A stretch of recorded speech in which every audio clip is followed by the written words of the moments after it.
പലപ്പോഴും മത്സരങ്ങൾ അവതരിപ്പിക്കാൻ വരുന്ന കുട്ടികൾക്ക് ഒരു ഗുരുവായിരിക്കും അല്ലേ? അതായിരിക്കും ഈ പല വേദികളിലും ഏറ്റവും കൂടുതൽ ആകർഷകമായൊരു കാര്യം. ആ ഗുരു ഈ ടീമിനെ അവർക്ക് വ്യത്യസ്തമായ ഗ്രേഡൊക്കെ ആകുമ്പോൾ അത് എങ്ങനെയായിരിക്കും അവർ ഉൾക്കൊള്ളുക? അപ്പോൾ എന്തായാലും വഞ്ചിപ്പാട്ട് വേദിയിൽ അത്തരത്തിലൊരു കാഴ്ച ഞങ്ങളുടെ റിപ്പോർട്ടർ ആതിര കണ്ടു.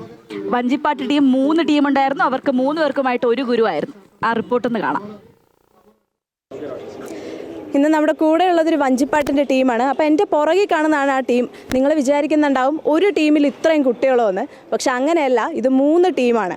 മലപ്പുറം, പാലക്കാട്, എറണാകുളം, ഇതിലുള്ള 3 ടീമിലുള്ള കുട്ടികളാണ് ഇവിടെ ഉള്ളത്. അപ്പോൾ ഇതിലെന്താ ഇത്ര പ്രത്യേകത എന്ന് ചോദിച്ചാൽ, ഈ 3 ടീമിനെയും ഒരുമിപ്പിക്കുന്നത് ഒരു മാഷാണ്. ആ മാഷ് ഇന്ന് നമ്മളോട് കൂടെയുണ്ട്. 3 ടീമിനെയും പരിശീലിപ്പിച്ച് ഇവിടെ വരെ എത്തിച്ചിരിക്കുന്നത് ഈ മാഷാണ്. അപ്പോൾ നമുക്ക് ഈ കൂടുതൽ കാര്യങ്ങൾ മാഷിനോട് തന്നെ ചോദിക്കാം. മാഷ്, എങ്ങനെയാണ് ഈ 3 ജില്ലയിലെ കുട്ടികളെയാണ് മാഷ് ഇവിടെ കൊണ്ടുവന്നിരിക്കുന്നത്? ഇത് ഏത് സ്റ്റൈലാണ് ഈ വഞ്ചിപ്പാട്ട്? ഇത് ആറന്മുള ശൈലിയിലാണ് വഞ്ചിപ്പാട്ട്. 2 തരമാണ് വഞ്ചിപ്പാട്ടുള്ളത്, കുട്ടനാടൻ ശൈലിയും ആറന്മുള ശൈലിയും. ഇത് ആറന്മുള ശൈലിയാണ്. ഒരു ആറന്മുള സ്വദേശി ആറന്മുളക്കാരൻ എന്ന നിലയ്ക്ക് നമ്മൾ ആറന്മുള ശൈലിയാണ് പഠിപ്പിക്കുന്നത്. അവിടുത്തെ പള്ളിയോടങ്ങളിൽ പാടുകയും അതുമായിട്ട് ബന്ധപ്പെട്ട് നിൽക്കുന്നതുകൊണ്ട് നമ്മൾ അതിൽ എന്താ പറയുക, അതിലിറങ്ങി നിൽക്കുന്ന ആൾക്കാരാണ്. അപ്പോൾ നമ്മൾ ആറന്മുള ശൈലിയിലാണ് കുട്ടികളെ പഠിപ്പിക്കുന്നത്. എല്ലാ വർഷവും ഇതുപോലെ സംസ്ഥാന സ്കൂൾ കലോത്സവങ്ങളിൽ പരിശീലിപ്പിച്ച് ഇതുപോലെ കുട്ടികളെ കൊണ്ടുവരാറുണ്ടോ? തീർച്ചയായിട്ടും. കഴിഞ്ഞ വർഷം നമ്മൾ 6 ജില്ലകളിൽ നിന്ന് 7 ടീമിനെ പങ്കെടുപ്പിച്ച് 7 ടീമിന് എ ഗ്രേഡ് നേടിക്കൊടുത്തിട്ടുണ്ട്. ഈ വർഷം നമ്മൾ ഹൈസ്കൂളിൽ 3 ജില്ലകളാണ് പഠിപ്പിച്ചിരിക്കുന്നത്. 3 ജില്ലയിൽ നിന്ന് ജയിച്ച് സ്റ്റേറ്റ് ലെവലിലേക്ക് എത്തി. ഇവരും ഉറപ്പായിട്ടും എ ഗ്രേഡ് മേടിക്കും. കാരണം ഞങ്ങൾ എന്താ പറയണ്ടേ, വഞ്ചിപ്പാടിനെ സ്നേഹിക്കുന്ന ഒരു ചെറുപ്പക്കാരുണ്ട്. അപ്പോൾ ഞങ്ങളുടെ ഒരു അധ്വാനത്തിൻ്റെ ഫലമാണ് ഇപ്പോൾ ഇവർ ഇവിടെ വന്ന് നിൽക്കുന്നത്. ഇപ്പം നമ്മളുടെ കൂടെ ഒരാൾ മിസ്സാണ്, അത് തിരിച്ച് ജോലിക്ക് പോയി. ദുബായിൽ നിന്ന് ലീവ് എടുത്ത് വന്നിട്ടൊക്കെയാണ് ഇവരെ പഠിപ്പിച്ചേക്ക്. അപ്പോൾ ആളിവിടെ ഇല്ല, അഖിലെന്നാണ് പേര്.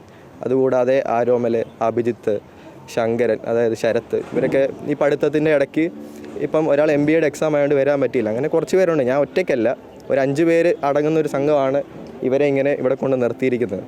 അപ്പോൾ ഞങ്ങൾക്ക് ഈ പറയുന്ന പോലെ എല്ലാ വർഷവും ഞങ്ങൾ പറ്റുന്ന പോലെ സമയത്ത് ഇവരെ വന്ന് പഠിപ്പിക്കുകയും എടുക്കുന്ന സ്കൂളുകളെല്ലാം ഞങ്ങൾ എന്തായാലും സ്റ്റേറ്റ് കൊണ്ടുവരിക എന്നുള്ളത് ഞങ്ങളുടെയും കൂടെ ഒരു ഉത്തരവാദിത്വമാണ്. സ്കൂളുകാരുടെ ഉത്തരവാദിത്വം കൂടാതെ ഞങ്ങളുടെ ഒരു അധ്വാനത്തിൻ്റെ പുറത്ത് ഇവരെ എത്തിക്കുന്നുണ്ട്.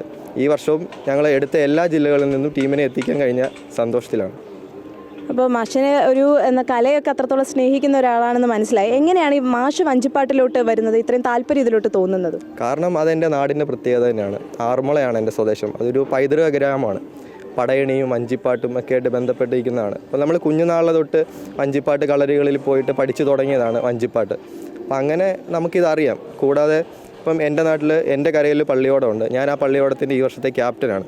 അപ്പോൾ ഞാൻ ആ കരയുമായിട്ട് അത്ര ഇതായിട്ട് വഞ്ചിപ്പാട്ടോട് നിൽക്കുന്ന ഒരു വ്യക്തിയായത് കാരണം ഇതിൽ നമ്മൾ കോൺഫിഡൻ്റ് ആണ്. ഇത് പഠിപ്പിക്കാനാണെങ്കിലും ഇതിൻ്റെ പല കാര്യങ്ങൾക്കാണെങ്കിലും നാളിലെ കളരികളിലാണെങ്കിലും നമ്മൾ അതുമായിട്ടൊക്കെ വഞ്ചിപ്പാട്ടുമായിട്ട് തന്നെ ബന്ധപ്പെട്ടിരിക്കുന്നത്. ഓണക്കാലം ആയിക്കഴിഞ്ഞാൽ ഒരു 3 മാസത്തോളം നമ്മൾ ഈ വഞ്ചിപ്പാട്ടിൻ്റെ പുറകെയാണ്. ആ വള്ളസദ്യ എന്ന് പറയുന്ന ഒരു ചടങ്ങുണ്ട് ആറന്മുളയിൽ. 52 പള്ളിയോട കരക്കാർ വന്നിട്ട് 64 കൂട്ടം സദ്യകൾ വിളമ്പി ഒരു വലിയ സദ്യ തന്നെയാണ് ആറന്മുള വള്ളസദ്യ. അതിൽ വഞ്ചിപ്പാട്ട് പാടിയാണ് നമ്മൾ ആഹാരങ്ങൾ പാടി ചോദിക്കുന്നത് ഉൾപ്പെടെ. അപ്പോൾ അതുമായിട്ട് നമ്മൾ അത്ര ഇതായിട്ടാണ് വഞ്ചിപ്പാട്ടുമായിട്ട് നിൽക്കുന്നത്. അതുകൊണ്ട് തന്നെ നമുക്ക് ഈ പഠിപ്പിക്കുക എന്നുള്ളത് ഒരു നിസ്സാര കാര്യമാണ്.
രസമായിട്ടാണല്ലോ ഈ കുട്ടികൾ പാടിയത്. ആ ഒരു പാഷനും എല്ലാം നമുക്കിതിൽ കാണാൻ പറ്റുന്നുണ്ട്. എന്തായാലും 3 വഞ്ചിപ്പാട്ട് ടീമിനും ബിനു ഈശ്വരമംഗലത്തിനുമൊപ്പം ആതിര കൃഷ്ണൻ, അമൃത ന്യൂസ്.